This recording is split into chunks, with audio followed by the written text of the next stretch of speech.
Shalom dan selamat pagi Bapak Ibu, Saudara-saudari yang dikasihi dan mengasihi Tuhan. Bagaimana kabar Bapak Ibu di pagi hari ini? Kita sudah semakin dekat dengan perayaan Natal Tuhan Yesus Kristus. Kita sekarang di hari Senin setelah memasuki Minggu Advent yang keempat. Mari pada saat ini kita mengkhususkan waktu untuk bersaat teduh. Kita berdoa, mengucap syukur, membaca, merenungkan firman Tuhan sebagai bekal dan dasar kita menjalani kehidupan pada hari ini. Mari bersama kita nyatakan syukur kita di dalam doa. Mari kita berdoa. Tuhan Allah, Bapa Surgawi, Tuhan yang penuh kasih, karunia dan rahmat, kami datang menghadap hadirat-Mu, menghaturkan puji syukur dan terima kasih kami karena Tuhan senantiasa memelihara hidup kami. Pagi hari ini Tuhan, kami rindu mendengarkan sapaan sabda-Mu. Biarlah Roh Kudus-Mu menerangi hati dan pikiran kami, sehingga kami dimampukan untuk memahami kehendak Tuhan yang dinyatakan melalui kebenaran firman-Mu. Ampunilah ya Bapa, dalam hidup kami banyak salah dan dosa kami di hadapan Tuhan dan sesama. Di dalam nama Tuhan kami Yesus Kristus Sang Juru Selamat yang kami nantikan, kami berdoa. Amin. Bapak Ibu dan saudara-saudari kekasih Tuhan, bacaan firman diambil dari Kolose 1 ayat 15 sampai dengan ayat 20. Demikian firman-Nya. Keutamaan Kristus. Ia adalah gambar Allah yang tidak kelihatan, yang sulung lebih utama dari segala yang diciptakan.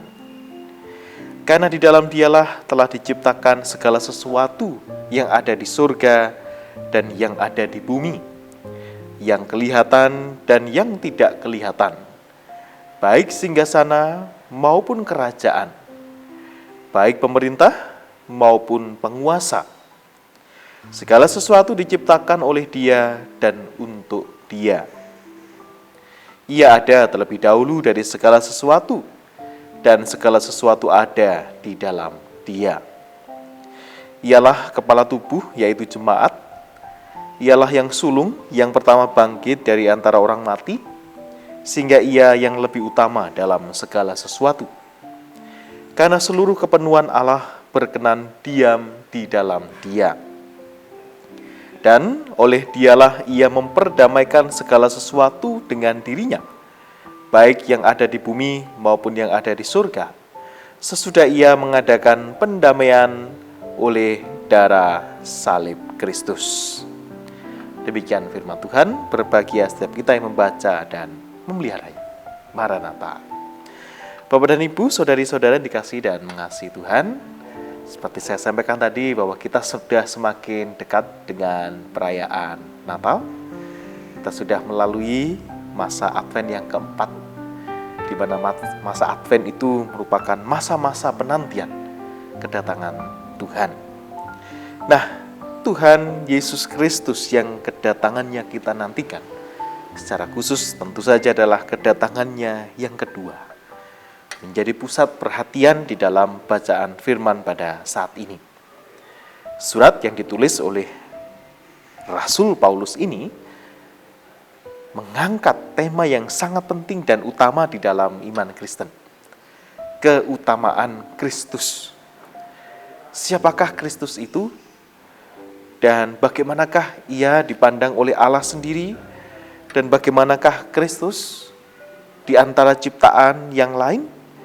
Nah, jawabannya sebagian ada di dalam Kolose 1 ayat 15 sampai 20 ini. Nah, Bapak dan Ibu, saudara-saudara dikasihi Tuhan, ternyata yang dikatakan di dalam bagian firman ini, sosok Tuhan Yesus Kristus bukanlah sosok yang sembarangan. Ia bukan hanya seorang nabi yang menyampaikan firman Tuhan, bukan hanya misalnya seorang yang saleh, atau bahkan seperti halnya pendiri agama. Tidak hanya hal yang demikian, melainkan Kristus dilihat sebagai yang utama dari segala sesuatu. Bahkan segala ciptaan itu diciptakan di dalam Dia yang di bumi, di surga, yang kelihatan, yang tidak kelihatan. Segala sesuatu diciptakan oleh Dia. Bahkan Kristus ada terlebih dahulu dari segala sesuatu yang ada di dunia ini. Dikatakan Ia yang sulung, kepala tubuh yaitu jemaat, yang pertama bangkit dari orang mati, dan Ia lebih utama dari segala sesuatu. Dan lebih mendasar lagi karena seluruh kepenuhan Allah berkenan diam di dalam Dia. Jadi melalui bagian firman ini memunculkan beberapa pokok-pokok ajaran iman Kristiani mengenai siapakah sosok Yesus Kristus itu. Bukan sosok yang sembarangan, sekali lagi kami sampaikan, karena kepenuhan Allah berkenan diam di dalam Dia. Artinya sosok Yesus Kristus tidak hanya dipandang sebagai kemanusiaannya saja, tetapi juga keilahiannya. Ia manusia tetapi juga Allah, dan kepenuhan Allah diam di dalam dirinya. Dan di ayat yang ke-20, Dialah memperdamaikan segala sesuatu dengan dirinya, baik di bumi dan di surga. Ia mengadakan pendamaian oleh darah salib Kristus. Dan kedatangannya ke dunia ini juga bukan tanpa tujuan, melainkan dengan tujuan memperdamaikan seluruh ciptaan melalui penebusan salib Kristus. Nah, Bapak dan Ibu, saudara-saudari yang dikasihi Tuhan, kiranya bagian firman ini semakin memberikan keteguhan iman pada kita sekalian. Siapakah sosok Yesus Kristus yang kita nantikan itu? Ia adalah dasar, bahkan juga segala sesuatu lebih utama diciptakan melalui Kristus Yesus, dan dikatakan Ia adalah yang sulung, yang pertama bangkit, yang di mana di dalam Dia ada kepenuhan Allah. Dan kiranya bagian ini sungguh Bapak dan Ibu, saudari-saudari yang dikasihi dan mengasihi Tuhan, menguatkan kita akan sosok Tuhan Yesus yang kita imani itu. Dan dengan demikian di dalam menantikan kedatangannya, semakin kita diteguhkan karena tahu siapa yang kita nantikan itu sosok yang sungguh luar biasa dan maha kuasa.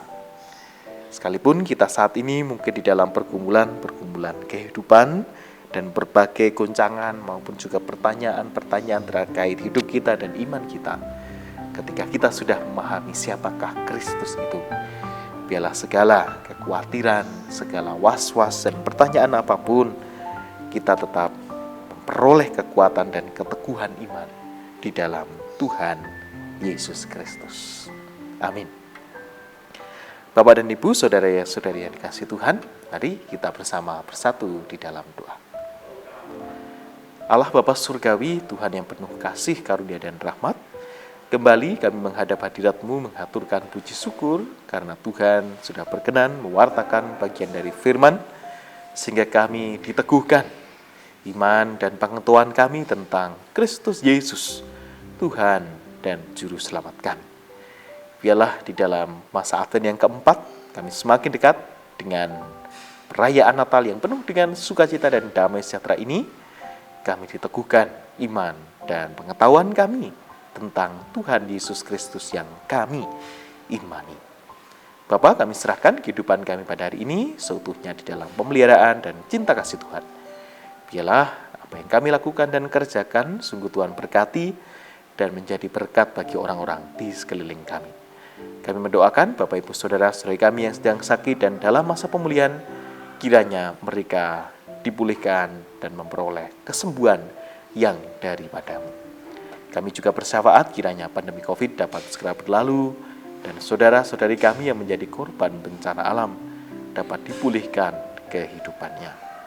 Bapa Surgawi, inilah syukur dan permohonan kami, seutuhnya kami serahkan di dalam nama Tuhan kami Yesus Kristus, Sang Juru Selamat kami. Amin. Demikian Bapak Ibu dan saudara-saudari kekasih Tuhan saat teduh di pagi hari ini. Selamat beraktivitas, semoga sehat selalu dan Tuhan memberkati. Shalom.